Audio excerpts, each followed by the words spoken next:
Boa noite a todos. É muito bom estar aqui com vocês. E, de fato, quando o Daniel falou comigo, eu me prontifiquei e falei, bom, eu vou estar por aí, se vocês quiserem, eu posso falar, né? Eu gosto de falar, esse negócio de pregar e de ensinar. E ele falou, ok, então, ele falou, o problema é que nós estamos fazendo uma série, né? Eu falei, é. E qual é a série? Ele falou, é De Volta à Cabana. Eu pensei comigo mesmo, puxa, eu não sei se tem essa expressão aqui, né? Mas eu pensei comigo mesmo, puxa, mamão com açúcar. Né? Porque há alguns anos atrás, logo que saiu o livro A Cabana, quantos leram o livro A Cabana? Quantos leram? Ok. Uma boa parte leu, mas muita gente ainda não leu, ok? Eu queria incentivar você a ler, ok? É um livro muito interessante, né? Uma ficção, não é? E já está ali, está aparecendo? Sim, ok. Então esse livro aí, né, é uma ficção, mas que ficou muitos meses, talvez até chegou a anos, né, como um dos livros, um dos 10 livros mais vendidos na área de ficção. E evangélico, assim, gosta de complicar demais as coisas, né? Vocês já perceberam isso ou não? Então, alguns evangélicos começaram a falar muito mal do livro. E eu estava numa casa fazendo uma visita e chegou uma adolescente da nossa igreja e ela disse assim para mim, pastor, o senhor já leu A Cabana? Eu disse, não. Ela falou, então o senhor precisa ler, porque tem muita coisa lá que é muito parecida com o que o senhor fala. Eu falei, é mesmo, né?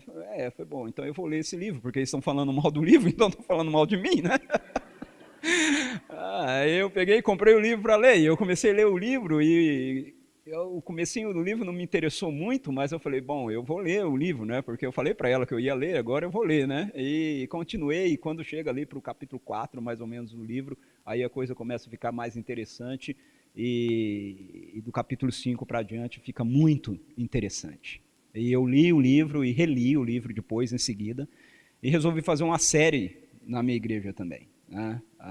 E eu chamei a série de Diálogos da Cabana, por causa dos diálogos que aparecem no livro do Mac com o papai, com Jesus, com Saraiu, né? E na mesma época, algumas igrejas começaram a fazer séries também sobre esse livro, e algumas fazendo séries criticando o livro e outras falando bem do livro. Eu falei, eu não vou fazer uma série nem defendendo o livro e nem criticando o livro. Eu vou fazer uma série onde eu consiga, a partir dos diálogos do livro, tirar alguns temas que, na verdade, são temas bíblicos que estão presentes no livro, temas teológicos que estão presentes no livro, né? Então eu comecei sobre a nossa visão a respeito de Deus e fui trabalhando vários assuntos, mas isso já faz alguns anos, então na minha cabeça eu tinha escrito um capítulo sobre oração. Eu pensei, o sermão está pronto, eu vou pegar o livro, vou reler, né, o que eu mesmo escrevi, e aí eu vou pregar. Eu não costumo fazer isso, ler livro e pregar coisas do livro, mas como era eu mesmo que tinha escrito, eu falei, bom, então eu vou fazer, tá tudo tranquilo, né? Aí, para minha surpresa, eu peguei o livro e descobri que eu não tinha um capítulo sobre oração. E aí Deus disse, te peguei. Você pensou que a coisa ia ser assim, né? Tranquila para você. Eu falei, ok, Senhor, não tem jeito mesmo, né? Até quando eu acho que eu não vou precisar ter muito trabalho para pregar, o Senhor me dá trabalho, mas tá bom. Então nós vamos falar hoje à noite a respeito de oração.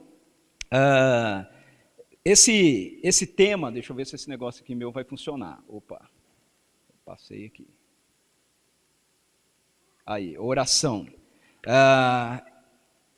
Eu confesso para vocês que esse não é um tema fácil para ser trabalhado, pelo menos para mim. Eu não sei você, mas para mim não é. Eu não sou um homem de oração. Eu não sou uma pessoa que ora. Eu gostaria muito de ser um homem de oração, mas eu acho que eu estou muito distante de ser um homem de oração, uma pessoa de oração. E eu sempre tive muita crise com esse negócio de oração. Eu não sei se você tem crises com esse negócio de oração, mas eu tenho crises com esse negócio de oração. Eu tenho dois níveis de crise. Uma crise é a crise teológica, outra crise é a crise existencial. Na crise teológica, o meu problema é que eu penso, eu sou reformado, ok? Como vocês, mas eu não sou luterano. Eu sou presbiteriano, tá certo? E eu não sei muito como é que isso é na teologia luterana, mas na teologia calvinista isso é muito complicado. Porque a gente vive dizendo que Deus é soberano e Deus sabe todas as coisas, e Deus faz somente aquilo que Ele quer fazer. E aí eu ficava pensando, puxa, mas se Deus é soberano, se Ele sabe todas as coisas, se Ele só faz aquilo que Ele quer fazer, por que cargas d'água que eu tenho que orar? Por que eu vou orar para um Deus que só faz aquilo que Ele quer? Por que eu vou orar para um Deus que sabe tudo? Por que eu vou orar para um Deus que é soberano? Então, teologicamente, esse negócio não tinha muito sentido para mim. A oração era um negócio complicado, teologicamente falando. E existencialmente era complicado também, porque todos os caras que eu li, a começar do Lutero, ok, sobre oração, os caras oravam muito, e eu ia com uma lista desse tamanho para diante de Deus, e em 3 minutos eu já tinha orado tudo da lista. E aí eu falava, como é que o Lutero conseguia orar 2 horas e dizer para mim que quando o dia estava muito cheio, então ele orava 4, ou 3, sei lá. Onde ele arrumava tanto assunto para falar com Deus? Por mais assunto que eu tenho, 3 minutos, 5 minutos de oração, eu já tratei tudo com Deus. E aí eu tenho que ir para o dia a dia, e aí eu ia ler sobre outros homens e mulheres na história da igreja que são considerados homens e mulheres de oração, e eles são todos assim, eles oram um monte de horas, e eu falava, gente, esse negócio não é para mim, algumas pessoas devem ter um dom especial de oração, porque eu não consigo fazer isso assim. Mas ao mesmo tempo, essa questão da oração começou a me inquietar e a me provocar em relação a ir para as Escrituras e a tentar entender como essa prática da oração, ela é uma realidade que precisa fazer parte da nossa vida, da minha vida como discípulo de Jesus e da nossa vida. Eu acho que o Mac na cabana, ele tem uma crise mais ou menos assim com o papai, porque... Agora é duro, né? Porque tem uma parte do pessoal que não leu o livro, né? Mas eu vou ter que ficar, como diz os meus filhos, dando spoiler aqui para vocês, ok? Porque o papai não ouve as orações do Mac para salvar a filha dele. E a menina morre. E ele tem uma grande crise com isso, em relação à oração e ao amor de Deus, o amor do Pai em relação a ele, ou a nós. Em relação à humanidade. Então, assim como o Mac, eu também tenho as minhas crises com a oração. Mas eu tento ser um discípulo de Jesus, ok? Um aprendiz dele. Eu sou um péssimo aprendiz, mas eu tento. Eu dou um passo para frente, uns 2, 3 para trás, e aí eu dou mais uns 2 para frente, mais uns 3 para trás. E assim eu vou tentando caminhar por esse caminho que Jesus diz que ele é. E quando eu comecei a estudar sobre a oração e a ler a Bíblia, enfocando essa questão da oração, a primeira coisa que me desafiou com relação a isso, e que resolveu a minha questão teológica, é que Jesus ora. Jesus ora. Jesus é um homem de oração. E aí eu comecei a pensar, puxa, mas se Jesus, que é o Filho de Deus encarnado, ele ora, então tem que ter algum lugar na soberania de Deus, aonde esse negócio da oração acontece, e eu não estou entendendo como é que acontece de forma correta. Em algum lugar nessa história de soberania de Deus, Deus se deixa levar e se deixa tocar por nossa oração. E a outra coisa que eu percebi ao longo do meu estudo nas Escrituras, na Bíblia, a respeito da prática da oração, é que, sim, a gente tem esses momentos, e a gente precisa ter esses momentos onde a gente se retira e a gente está sozinho em algum lugar e a gente gasta um tempo na presença de Deus e tudo mais, mas, na verdade, essa prática tem duas dimensões. Uma primeira dimensão é que ela não é uma prática onde a gente vai informar a Deus a respeito de coisas. Eu acho que uma das nossas dificuldades com relação à oração é essa. É que nós fazemos meio uma oração de repórter para Deus. Né? Parece que Deus não está bem informado das coisas, e aí a gente vai a Ele e a gente conta para Ele as coisas. A gente diz, olha Deus, sabe, a Dona Maria está enferma, Senhor. Ela está doente. Já faz umas 2 semanas que a Dona Maria está doente. É como se Deus não soubesse que a Dona Maria está doente. E essa dimensão da oração, onde a gente fica informando a Deus a respeito das coisas, é que fazia com que as minhas orações fossem tão rápidas. Porque eu informava Ele a respeito de tudo e pronto, acabou. Aí, Senhor, agora o Senhor já está sabendo, vê se o Senhor faz alguma coisa aí, né, em relação a essas coisas que eu contei para o Senhor e que o Senhor não estava sabendo, ok? E a outra dimensão é que eu percebi que a oração, apesar de ter essa prática, esse momento que a gente se retira e tudo mais, ela tem a ver muito mais com um estilo de vida que a gente tem. Então eu quero convidar você para abrir a Bíblia comigo em Mateus capítulo 6, para a gente ler o texto que mais contribuiu comigo em relação a compreender essa dimensão da oração para a nossa vida como discípulos, para a nossa vida nessa experiência de cabana, né? De nos encontrarmos com Deus, de experimentarmos a presença de Deus na nossa vida e o poder de Deus nos transformando. Esse texto é um texto conhecido, é a oração que nós chamamos de oração do Pai Nosso, que eu prefiro chamar de a oração dos discípulos. Jesus diz assim, vocês orem assim, Pai nosso que estás nos céus, santificado seja o teu nome, venha o teu reino, seja feita a tua vontade, assim na terra como no céu. Dá-nos hoje o nosso pão de cada dia, perdoa as nossas dívidas, assim como perdoamos aos nossos devedores, e não nos deixes cair em tentação, mas livra-nos do mal, porque teu é o reino, o poder e a glória para sempre. Amém. Na versão de Lucas, aqui na versão de Mateus, Jesus ensina a oração do Pai Nosso, ou ele apresenta a oração do Pai Nosso dentro do contexto do Sermão do Monte, onde ele está ensinando os seus seguidores a respeito de uma série de realidades concernentes à vida deles no reino de Deus. Mas na versão de Lucas, na narrativa de Lucas, Jesus ensina o Pai Nosso, porque os discípulos vêm a ele e dizem assim, Senhor, ensina-nos a orar. Ensina-nos a orar, como João ensinou os seus discípulos. O texto diz que Jesus estava num lugar orando. Eu acho isso muito interessante. Os discípulos de Jesus nunca pediram para Jesus ensiná-los a pregar. Os discípulos de Jesus nunca pediram para Jesus ensiná-los a expulsar demônios ou a curar enfermos, embora eles fizessem essas coisas todas, porque eles aprendiam isso com Jesus. Mas se tinha algo na vida de Jesus que os impressionou, a ponto de levá-los a dizer, Senhor, ensina-nos, foi a oração. Jesus tinha uma vida de oração tão intensa e uma vida de oração tão profunda, que isso atraiu os seus seguidores, os seus discípulos, a ponto deles dizerem, ei, eu quero uma vida de oração assim também. Senhor, me ensine. Então essa versão de Lucas me cativou. E eu fiquei pensando, como é que pode esse negócio? Jesus é o Filho de Deus encarnado, ele tem comunhão plena com o Pai, porque o Espírito do Senhor habita plenamente nele.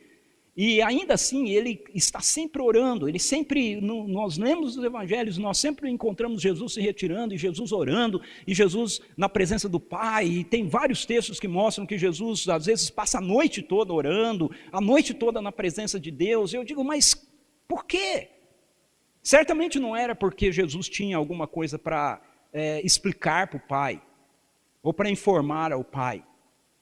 Qual era a questão, então, da oração na vida de Jesus? E essa oração que Jesus nos ensina, que nós chamamos de Pai Nosso, ela responde, pelo menos respondeu para mim, né? Esse questionamento, e me ajudou na tentativa de ser uma pessoa que ora, ok? Então eu estou muito longe de ser um homem de oração, mas eu estou tentando aprender a ser uma pessoa que ora, tá certo? E eu espero contribuir com você essa noite. O primeiro ensino que eu quero destacar aí para a gente, então, é que a oração praticada por Jesus, a oração que Jesus nos ensina e Ele quer ver-nos praticando como seus seguidores, é uma prática de relacionamento. A oração, na verdade, é uma prática relacional. Como eu disse, nós não oramos porque nós precisamos informar coisas para Deus. Nós não oramos porque Deus não saiba de coisas e nós precisamos dizer as coisas para Ele, ficar sabendo. Então, por que nós oramos? Nós oramos porque na dimensão da oração, nós estamos entrando numa relação de maior intimidade, de maior amizade com Deus. Veja como Jesus ensina os seus seguidores a orarem. Ele começa a oração dizendo que os seus seguidores deveriam dizer, Pai Nosso. Talvez por essa prática contínua de nós orarmos o Pai Nosso, né, ou de nós rezarmos o Pai Nosso, né, repetidamente, a gente perdeu a dimensão do que é que está acontecendo aqui. Também pela prática de nós lermos a Bíblia daqui para lá, ao invés de nós primeiro entendermos o que Jesus está dizendo, ou o que as Escrituras estão nos dizendo dentro do contexto dela, para cá. O fato é que os judeus não se dirigiam a Deus como Pai. Eles se dirigiam a Deus como Senhor, eles se dirigiam a Deus como Supremo Senhor, Adonai, eles se dirigiam a Deus como Elohim, mas eles não se dirigiam a Deus como Pai. Porque essa palavra que Jesus usa aqui, na língua original, é Abba. E Abba é uma palavra que significa pai, mas significa uma expressão usada por uma criança. É uma expressão de ternura. Ok? Abba seria mais ou menos como uma criança, um filho nosso, chegar para a gente e dizer assim, papai, paizinho. E Jesus ensina os seus seguidores a orarem assim, a se dirigirem ao Senhor do universo, ao Deus Criador, ao Senhor soberano, aquele a quem nenhum judeu jamais iria chegar e dizer, papai, paizinho, que quando eles fossem orar, eles deveriam se dirigir assim a Deus. E Jesus mostra para a gente essa prática da oração numa dimensão relacional, fazendo um contraste com duas posturas de oração que ele apresenta aos seus seguidores como sendo praticadas por aqueles que conviviam com eles e que não estavam nessa relação de intimidade com Deus. Se você olhar o contexto anterior, você vai ver o primeiro exemplo de Jesus em Mateus capítulo 6, versículo 5, com ele dizendo assim, e quando vocês orarem, não sejam como os hipócritas.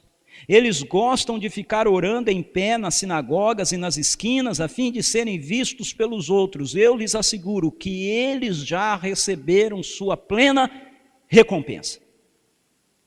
Então, o primeiro contraste que Jesus levanta, para que ele possa nos ensinar que a prática da oração, para nós como seguidores dele, para nós como seus discípulos, é na verdade uma prática de relacionamento, de amizade, de intimidade, de amor com Deus. É o que eu chamo de a oração religiosa. Quando Jesus fala não sejam como os hipócritas, ele está falando da gente. Não fique bravo comigo, ok? Fique bravo com Jesus. Ele está falando da gente. Porque ele diz assim, não ore como os hipócritas, que gostam de orar nas sinagogas. Ora, o que era a sinagoga? A sinagoga na época de Jesus era um lugar de reunião religiosa, como esse prédio aqui é o lugar de uma reunião religiosa. Nós nos reunimos aqui para praticarmos algumas disciplinas espirituais, para cultuarmos a Deus, e a sinagoga na época de Jesus era assim, era esse lugar. Então, quando ele fala aqui dos hipócritas, ele está falando das pessoas que são religiosas. que têm um relacionamento com Deus, mas o relacionamento que elas têm com Deus é um relacionamento meramente religioso.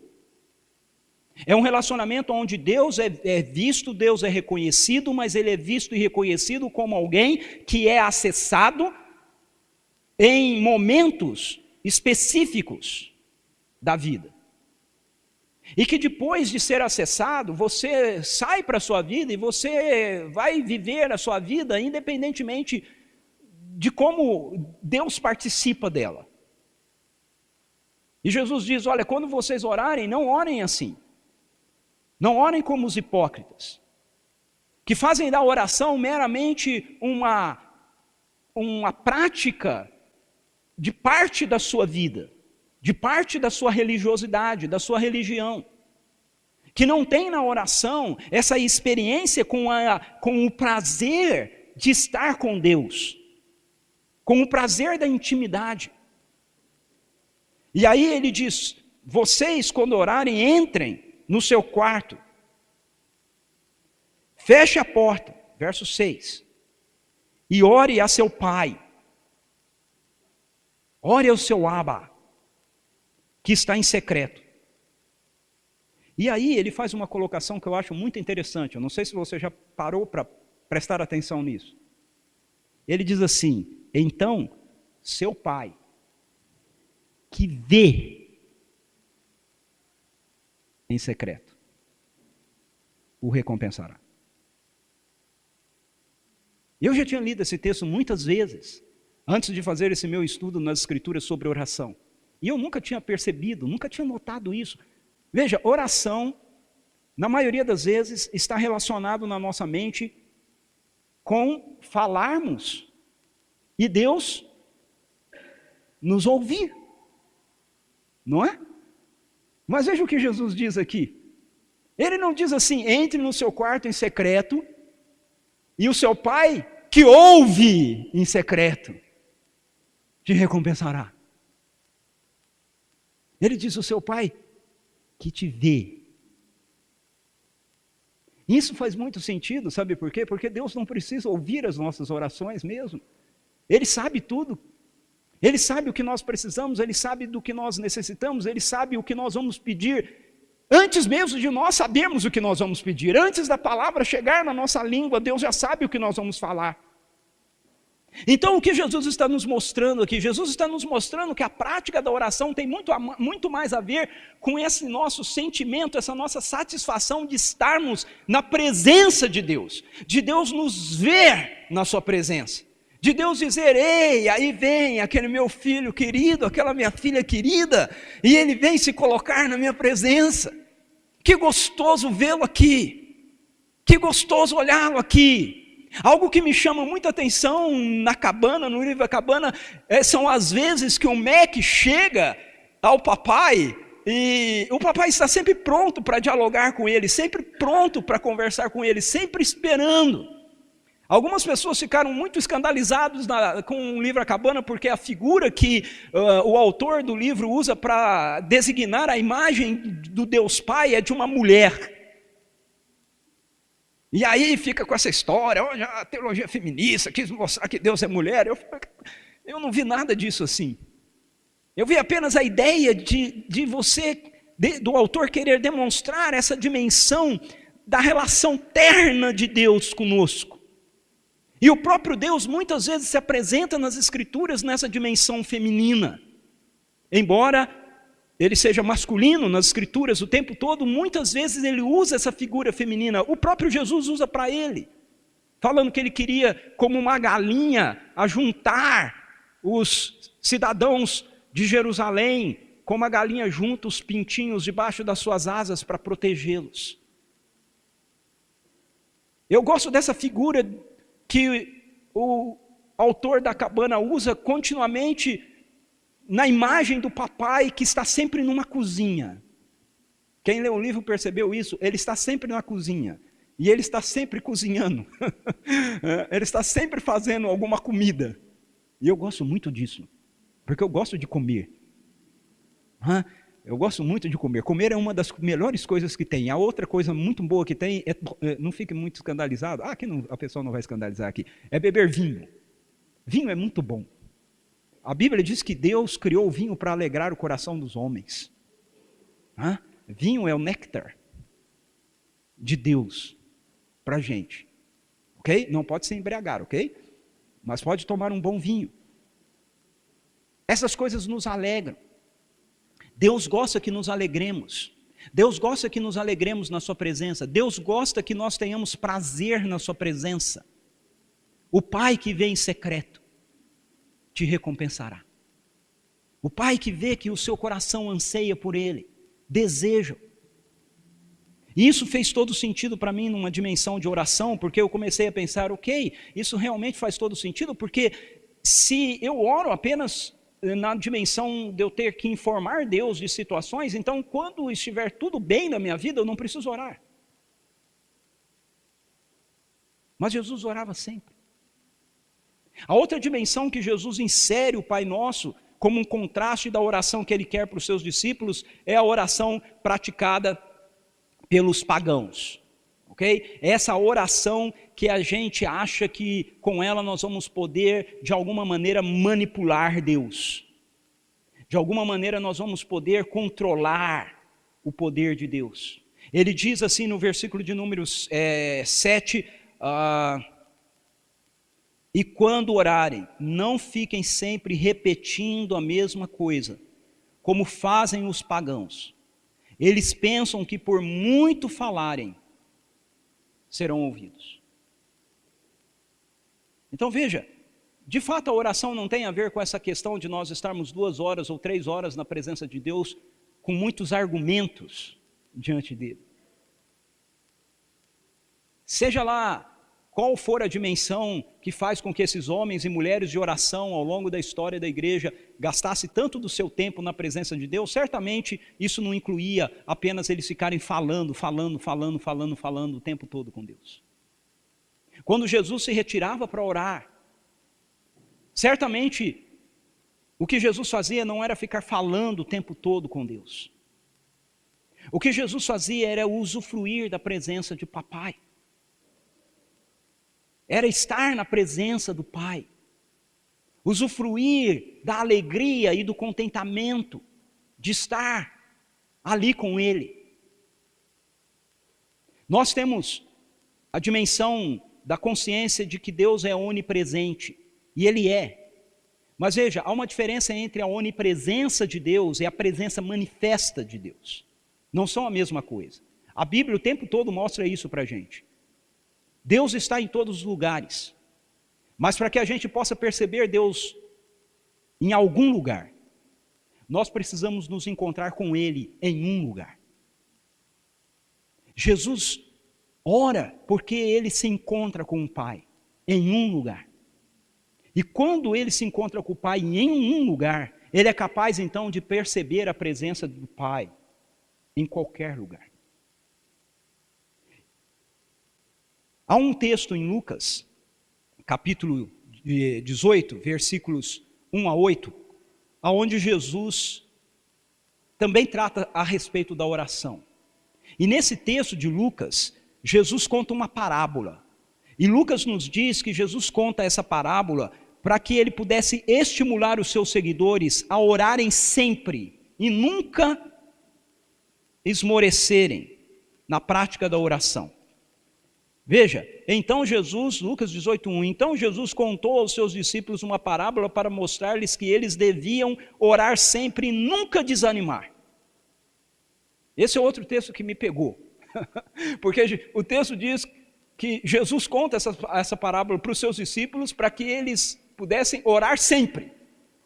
Então eles deviam orar sempre. Aí eu descobri que não adiantava essa história de eu achar que eu não era um cara de oração, que esse negócio de oração era dom, e que alguns oravam e outros não oravam, porque é para os discípulos orarem sempre. Então eu quero ser discípulo de Jesus, eu preciso orar sempre. E o texto diz que ele conta essa parábola para que eles não se desanimem na prática da oração. E qual é a parábola? Ele diz que em certa cidade havia um juiz. E esse juiz, ele era tão poderoso que ele não tinha medo de ninguém. Ele não temia nenhum homem e ele não temia nem mesmo a Deus.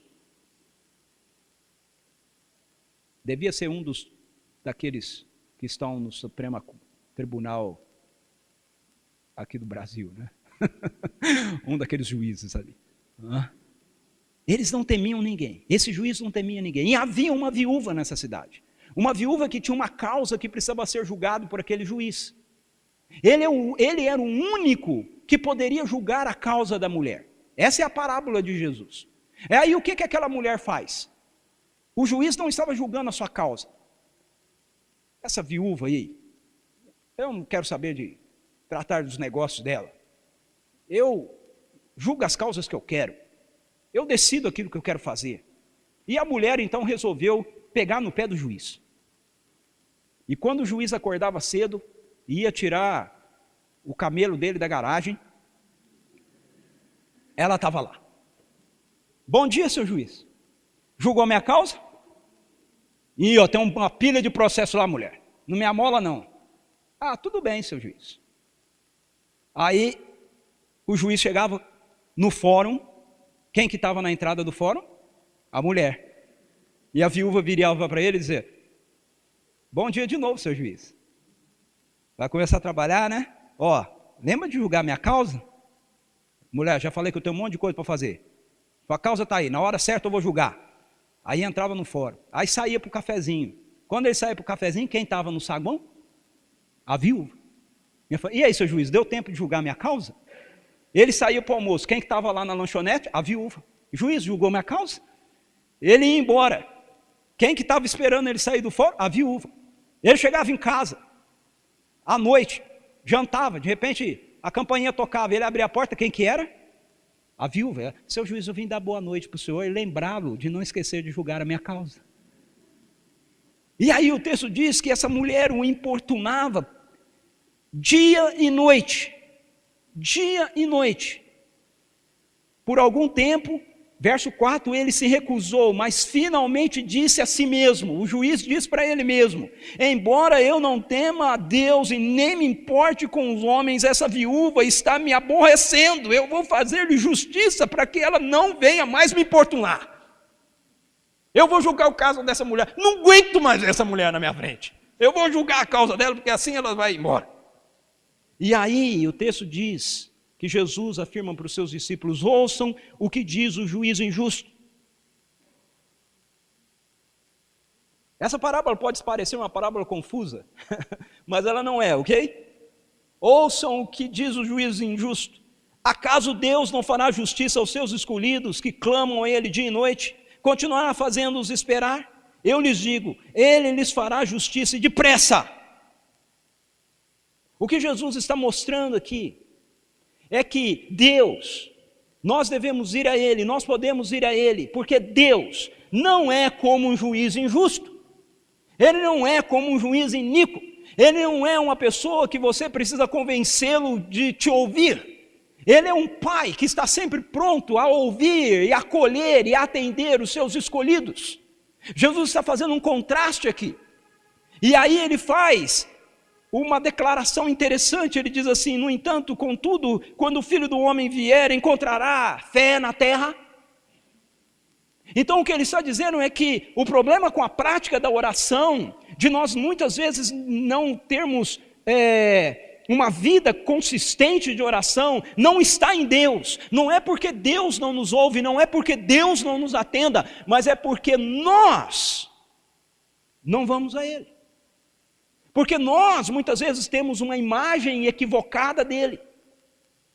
Se nós olhamos para Deus como um juiz, se nós olhamos para Deus como alguém que nós precisamos convencê-lo em relação ao nosso merecimento, em relação à nossa bondade, em relação à nossa espiritualidade, em relação à nossa prática de piedade, para que então Ele possa nos atender, nós vamos esmorecer na nossa vida de oração.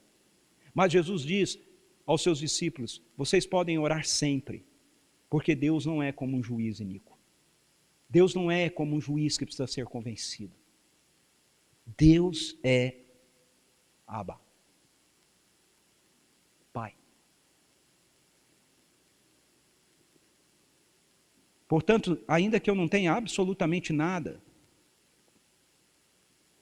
para dizer para Deus, eu tenho o privilégio de ir até Ele. de estar na sua presença, de apenas me sentar ali e ficar quieto, usufruindo da sua presença. Oração é uma prática de relacionamento.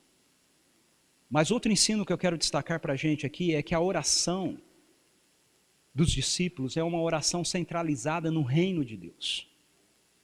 A oração dos discípulos é uma oração que nos convida a uma prática de relacionamento e é uma oração que se centraliza no reino de Deus. Veja o que Jesus diz que nós devemos orar quando nós vamos ao nosso Pai, que é santo, mas que nos recebe na sua presença, sem que nós tenhamos que convencê-lo que ele tenha que nos atender. Ele diz que nós devemos orar: venha o teu reino. Seja feita a tua vontade, assim na terra como no céu. Venha o teu reino. A oração que Jesus ensina aos discípulos é uma oração que centraliza a nossa vida nessa realidade que Jesus proclama e ensina e que ele chama de reino de Deus. Qual é o maior de todos os anseios? Qual é o maior de todos os desejos do seu coração?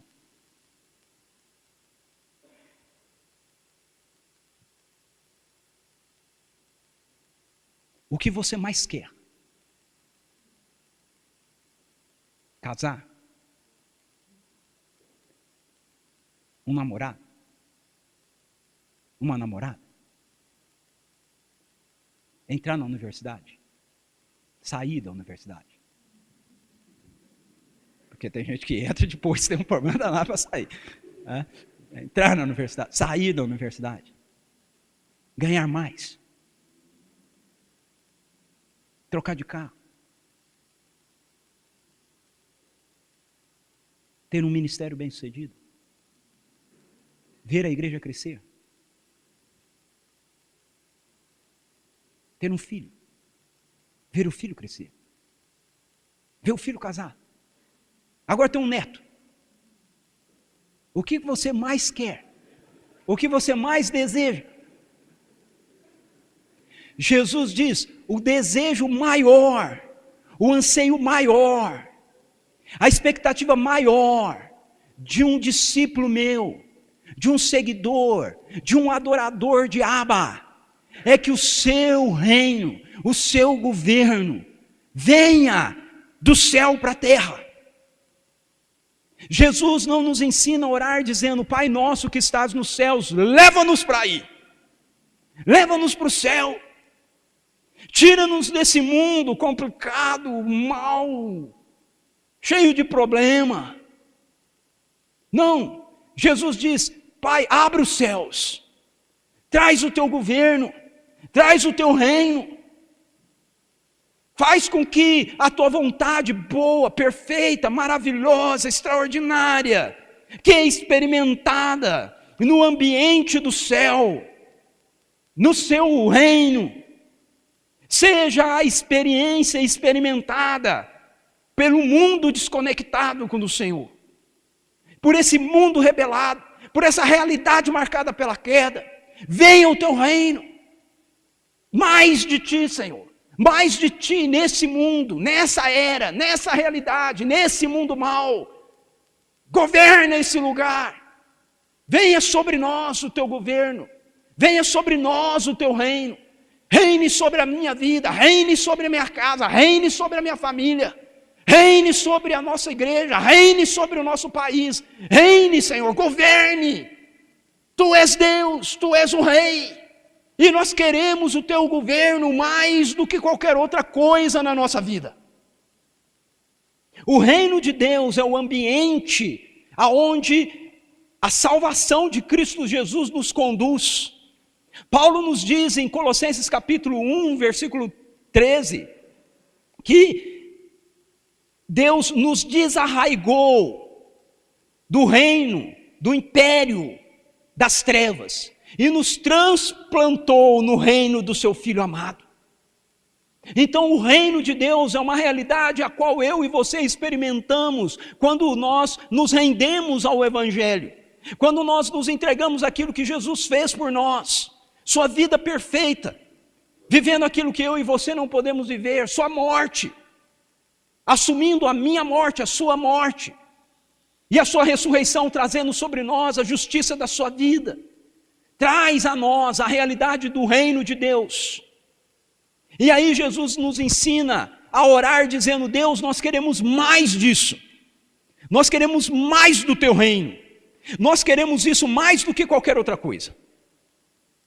E talvez para a gente poder entender que a oração precisa estar centrada no reino, seja interessante a gente ver essas duas parábolas que Jesus conta em Mateus capítulo 13, sobre o reino.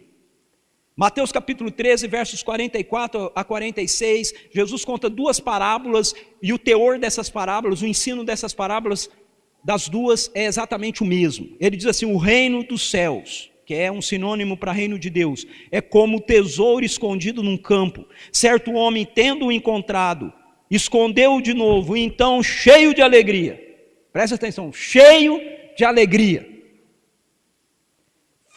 vendeu tudo o que tinha e comprou aquele campo.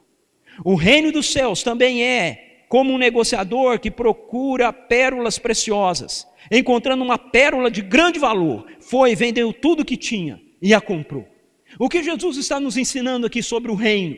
O que ele está nos ensinando aqui sobre o reino é que o reino de Deus, o governo dele, a experiência de viver a realidade da presença de Deus e do governo de Deus em nossas vidas, aqui, agora, nesse mundo ainda marcado pela maldade, é a realidade mais sublime, mais espetacular, mais especial, mais extraordinária que qualquer ser humano poderia experimentar.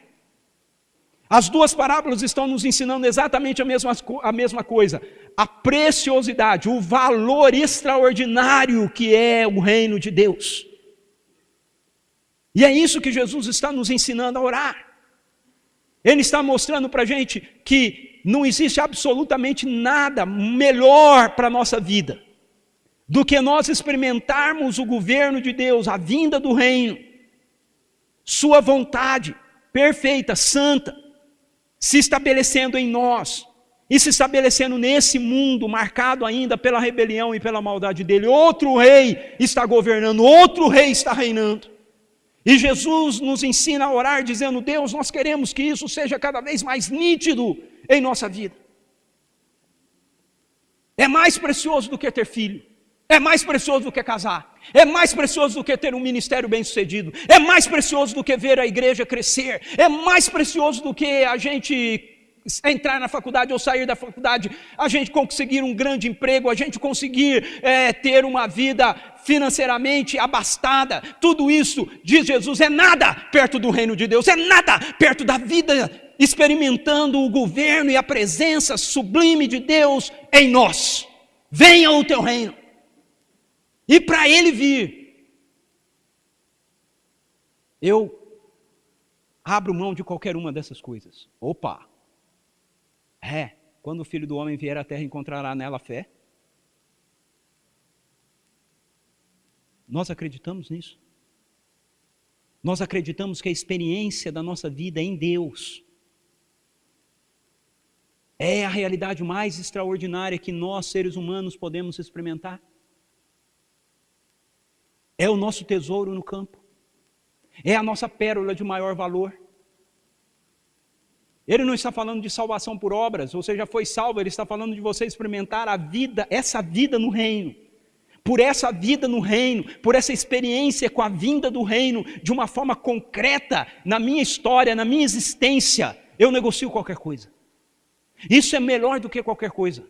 Eu digo: Deus, eu quero isso. Senhor, eu quero isso. Senhor, eu preciso desse tesouro. Senhor, eu quero essa pérola de maior valor. Ele diz: você quer? Senhor, eu quero esse tipo de vida na minha vida. Essa é a minha oração. Ele diz: você quer? Ok, custa sua entrega.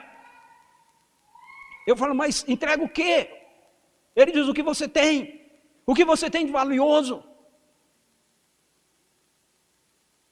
Ah, eu não tenho nada, Senhor. Eu tenho uma casa. Ok, custa a sua casa. Ah, mas se eu der para o Senhor a minha casa, onde eu vou botar o meu carro? Ah, você tem carro? Custa o carro também. Ah, mas... Bom, se eu der o carro, aí não vai ter jeito, eu vou ter que ir para o trabalho de moto, mas e se chover? Ah, tem moto? Custa a moto. Mas, Senhor, aí não vai dar, pô. Onde eu vou morar? Na casinha do cachorro? Tem casinha e tem cachorro? Custa a casinha e custa o cachorro. Tem que entregar os dois também. A minha mulher não vai gostar disso. É casado? Tem mulher? Custa a mulher. Mas como? É a mãe dos meus filhos. Ah, tem filho? Custa os filhos também. Mas aí, como é que eu vou fazer? Vou ficar sozinho? Não. Custa a sua vida também. Custa seus sonhos. Custa seus planos. Você quer a vida no reino? Você quer experimentar a presença plena do reino de Deus na sua vida aqui e agora? Então custa a sua entrega. Custa a minha entrega total. E quando eu entrego tudo isso para Ele, eu digo, ok, não tem como, eu preciso dessa pérola de maior valor. Eu preciso que o reino venha na minha vida, Senhor. Eu estou nele, mas eu preciso experimentar o poder dele em mim, a realidade dele em mim. Então, se custa todas essas coisas, se não tem outro jeito, ok, eu te entrego todas elas. Mas dá-me a presença do teu reino, venha ao teu reino. E aí, quando a gente entrega tudo a ele, sabe o que ele faz? Ele nos chama, e ele diz assim, Ricardo, vem aqui. E eu digo, sim, Senhor. Ele diz, todas as coisas que você tinha, você me deu, são minhas. Você concorda com isso? Vamos selar esse acordo? E eu digo, sim, Senhor, deixa que eu tenha a experiência com o teu reino em mim. Ele diz, ok, então eu quero que você cuide de tudo isso que você me deu para mim, ok? Tô. Pode usar a casa, mas lembre-se que é minha, ok? Então, se algum dia chegar alguém e precisar ficar hospedado nela, você vai abrir as suas portas para hospedar essa pessoa. Porque a casa é minha, não é mais sua, ok? Toma de volta a chave do carro. Lembre-se, o carro é meu, mas você pode usar, ok? Toma de volta a sua esposa. Agora lembre-se que ela é minha, certo? Então você não pode mais amá-la do seu jeito, você tem que amá-la do meu jeito. Eu vou te devolver os filhos. Mas lembre-se que eles são meus, ok? E você não pode mais criá-los do jeito que você quer, você tem que criá-los do jeito que eu quero. Está aqui de volta o seu emprego, e a sua universidade, e a sua faculdade, e o seu ministério, e a sua igreja. Mas lembre-se que todas essas coisas agora são minhas. E você precisa cuidar delas e administrá-las debaixo do meu governo, debaixo do meu comando. É assim que você experimenta o reino. Venha o teu reino. Quando você entra no seu quarto em secreto, quando você vai orar, quando eu vou orar, qual é a maior expectativa do nosso coração? Jesus ensina aos seus discípulos que a maior expectativa dos seus corações precisa ser o seu reino. O terceiro e último ensino que eu quero compartilhar com vocês sobre oração é que essa oração que se dimensiona na relação com Deus, que se centraliza no reino, ela se desdobra na vida do reino. Como é a vida de alguém que vive no reino que veio? Eu tenho uma tese sobre essa oração no Pai Nosso, ok? A minha tese é que só tem um pedido que Jesus faz, que Jesus nos ensina. É venha o teu reino. Nós não temos 4 pedidos. Venha o teu reino, o pão nosso de cada dia, perdoa as nossas dívidas e livra-nos do mal. Nós temos um pedido: venha o teu reino. Agora, quando a vida do reino vem, então como é que nós vivemos no reino? A presença do reino se desdobra na nossa vida nessas 3 dimensões que Jesus nos ensina a orar agora. São, na verdade, subprodutos do reino. Então, se eu oro, Senhor, venha o teu reino, como é viver a vida no reino em termos das minhas necessidades materiais? Eu digo para Deus: Senhor, abro mão de ter o controle sobre isso. Eu não vou mais viver ansioso com o dia de amanhã. Eu não vou mais viver olhando para as circunstâncias ao meu redor. Porque, Senhor, eu confio em Ti como meu Pai, que é o Senhor do reino e que trouxe a realidade do Teu governo para a minha vida e para o meu ambiente. Por isso, Senhor, aquilo que eu preciso para hoje, me dê hoje. O pão nosso de cada dia nos dê hoje. O pão nosso tem a ver com todas as necessidades materiais, todas as necessidades físicas que nós temos. Quando eu vivo no reino, eu posso então viver descansado. Eu não preciso ser escravo de Mamon. Eu não preciso viver escravizado pela correria da vida que me cerca e que diz que eu tenho que fazer as coisas acontecerem, que eu é que tenho que produzir, que eu é que tenho que fazer com que as realidades deem certo. Não. Eu vivo no fardo suave e leve de Jesus, porque eu vivo confiando de que esse rei, esse reino que veio, que é governado por aquele que é meu Pai, traz com ele o suprimento de todas as necessidades que eu tiver de ordem física. Seja comida, seja cura, sejam coisas materiais que eu necessite. Essas coisas já não me prendem mais. Elas não me seguram mais. Elas não devem nos segurar mais como discípulos de Jesus. Senhor, Tu sabes do que nós necessitamos. A maior necessidade que nós, seres humanos, temos é de liberdade. E Jesus diz assim: conhecereis a verdade, e a verdade vos libertará. Você já percebeu como nós somos escravos de coisas? Não há problema em termos coisas. O problema são quando as coisas nos têm. Quando aquilo que nós adquirimos começa a ter governo sobre a nossa vida. Mas quando o reino de Deus vem, nós somos libertos dessas coisas, desse sentimento. E aí nós vivemos de forma muito natural essas realidades que concernem as nossas necessidades diárias. Jesus diz que a gente não deve, em Mateus 6 mesmo, um pouquinho para frente, que a gente não deve viver ansiosos com o que comer, com o que vestir. Porque Deus sabe que nós necessitamos dessas coisas. Os pagãos é que se preocupam com isso. Nós temos um Pai que está nos céus, que conhece nossas necessidades. E a vida no reino, a vida centrada no reino, a vida que faz do tema central da nossa oração a vinda do reino, é uma vida então que se desdobra nessa prática de nós entendermos que as nossas necessidades, elas não precisam ser conquistadas por nós. Uma vez no reino, nós podemos solicitá-las ao Pai. Mas essa prática da oração que se desdobra na vida do reino também nos leva à dimensão do suprimento das nossas necessidades relacionais.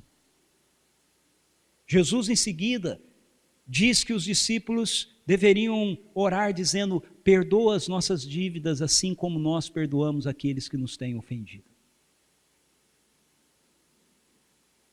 A minha vida de oração no reino traz suprimento para a minha vida de ordem física, mas traz também o suprimento necessário para a minha vida de ordem relacional.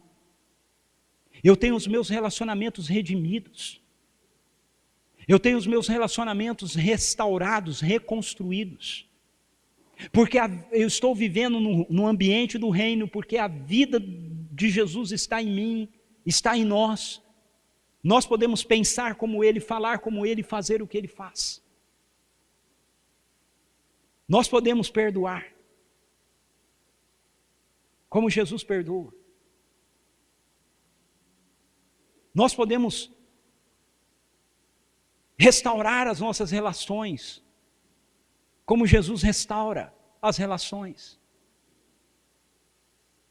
Hoje, o pastor que trabalha comigo me escreveu na hora do almoço falando de uma situação que aconteceu lá na nossa igreja, e aí depois uma menina, uma garota da nossa igreja na qual estava envolvida nessa situação, me escreve dizendo: o senhor, pastor, o senhor está sabendo que aconteceu tal coisa assim, assim com fulana e tal, e com a outra, um desencontro lá entre coisas de igreja, né?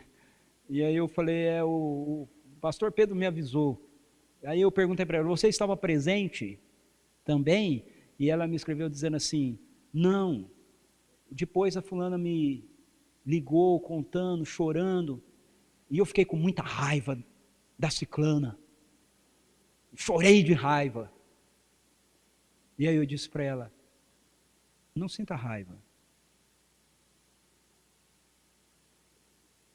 Ore por ela.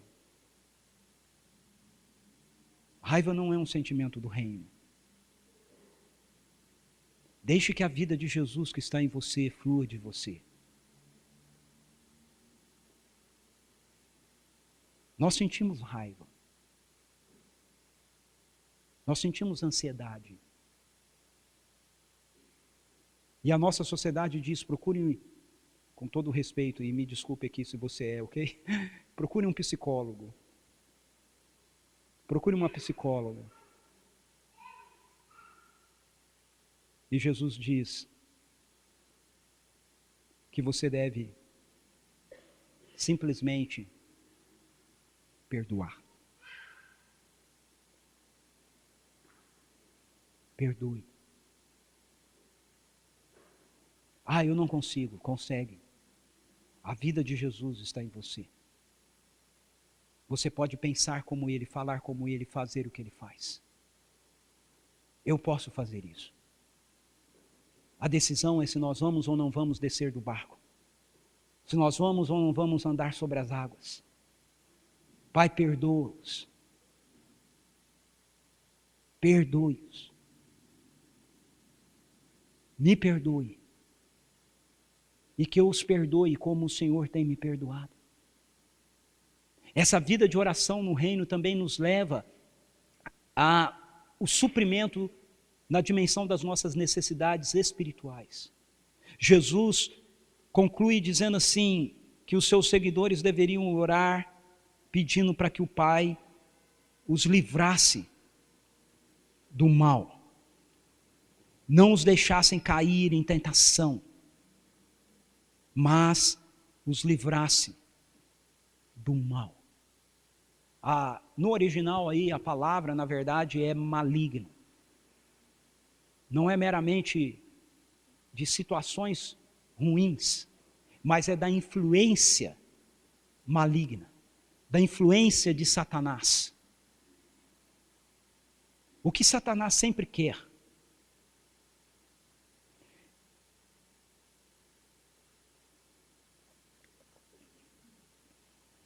Eu penso que Satanás ele trabalha apenas com duas opções em relação a discípulos de Jesus. Uma é nos convencer de que Deus não nos ama do jeito que Ele diz que nos ama. Então, quando as coisas acontecem na nossa vida, que fogem das nossas expectativas, que fogem da agenda que a gente tem gerado na nossa mente, no nosso coração, de como Deus deveria agir conosco, de como Deus deveria responder às nossas orações, de como Deus deveria trabalhar, assim como acontece com Mac no livro, nós ficamos decepcionados com Deus e nós dizemos: ei Deus, o Senhor não me ama, o Senhor não disse que me ama, se o Senhor me ama, como é que o Senhor deixa minha filha ser assassinada brutalmente? Essa é a questão do Mac.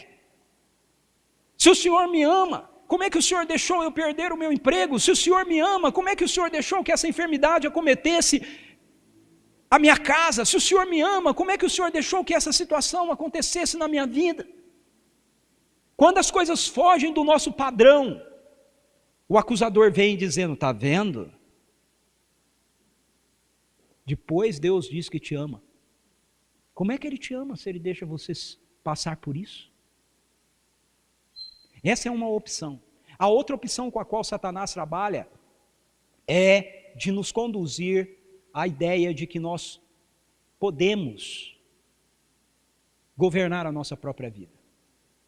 Nós podemos, de alguma forma, fazer com que as coisas aconteçam para nós do jeito que nós queremos que as coisas aconteçam para nós. E que a nossa relação com Deus visa levá-lo a agir assim, em nosso favor. É isso que ele faz com Jesus na tentação. Transforme pedras em pães. Salte do templo. Os anjos virão e vão te socorrer. Ele está sempre tentando nos convencer de que se realmente nós temos Deus, se nós acreditamos em Deus e se nós estamos no reino, então nós devemos usar isso de uma maneira que nos autofavoreça.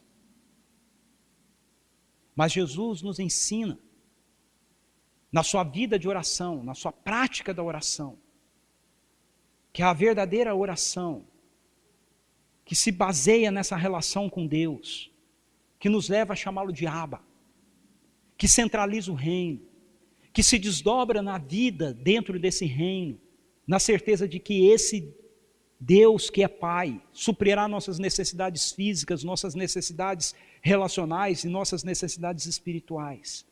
É de uma contínua e total entrega para Ele.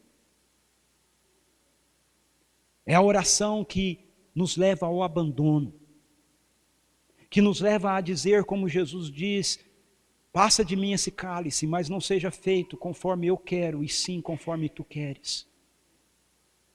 A minha vida está entregue nas tuas mãos. Eu confio em ti. Orar então para que Deus nos livre do mal. É orar em favor das nossas necessidades espirituais, é orar para que nós não sejamos enganados por Satanás, para que nós não sejamos conduzidos a uma vida de rancor e amargura para com Deus, quando as nossas expectativas não são cumpridas. É orar para que nós não sejamos pessoas que assumamos o poder de Deus como algo que deve ser usado mera e tão somente em benefício próprio. Mas como Jesus termina a sua oração aqui, reconhecermos o governo de Deus e devolvermos a Ele esse governo. Jesus termina essa oração dizendo: porque teu é o reino, o poder e a glória para sempre.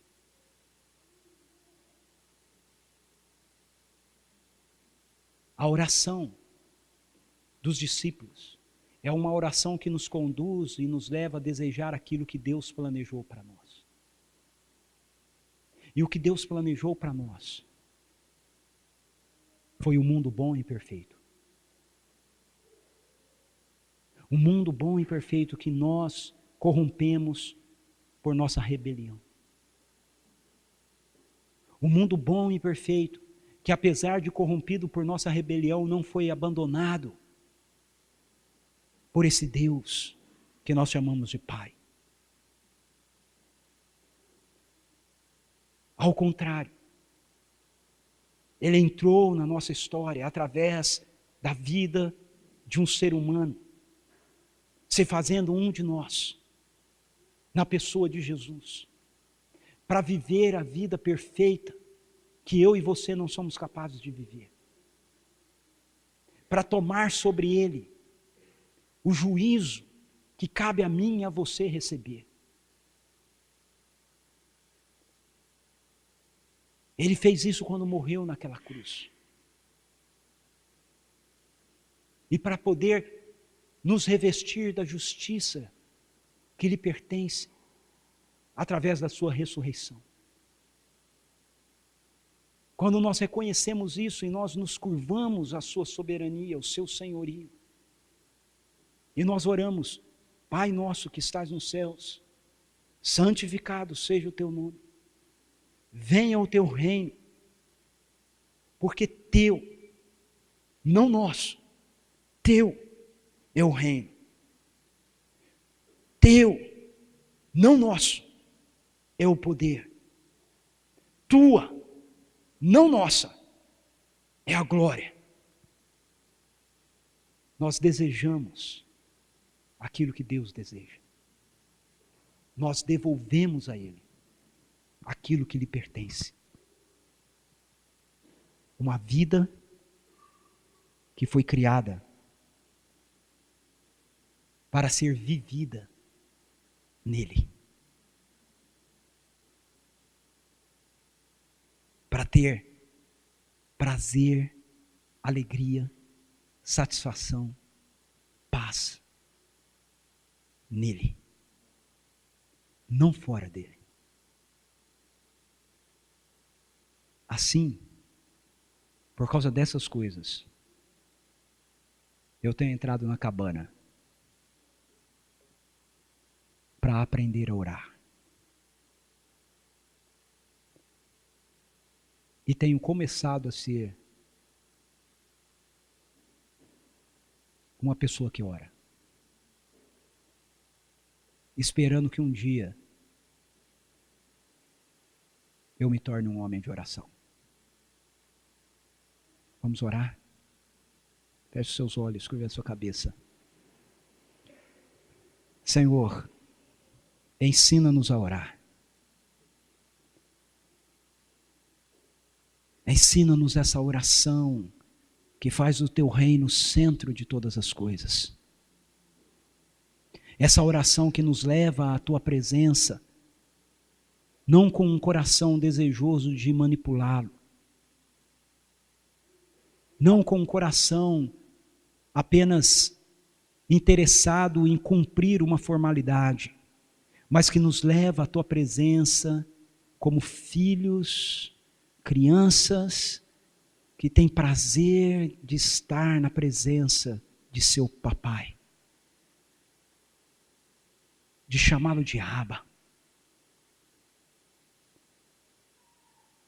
E nesse ambiente do teu reino,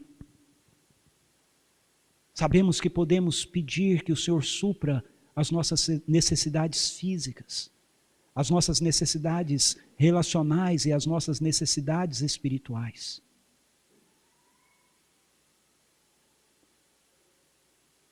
Queremos andar por esse caminho.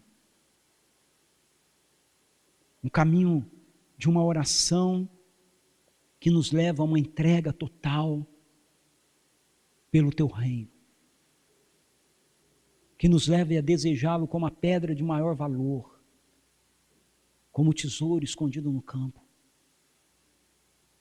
como aquilo pelo qual a gente tem a coragem de deixar de lado e de abrir mão de qualquer outra coisa, de qualquer outro pedido, desde que o Senhor nos confira essa experiência de vivermos a presença do teu reino agora, em nós. Porque o reino é teu, o poder é teu, a glória é tua. Nós reconhecemos isso e nós entregamos isso a ti, em nome de Jesus. Amém.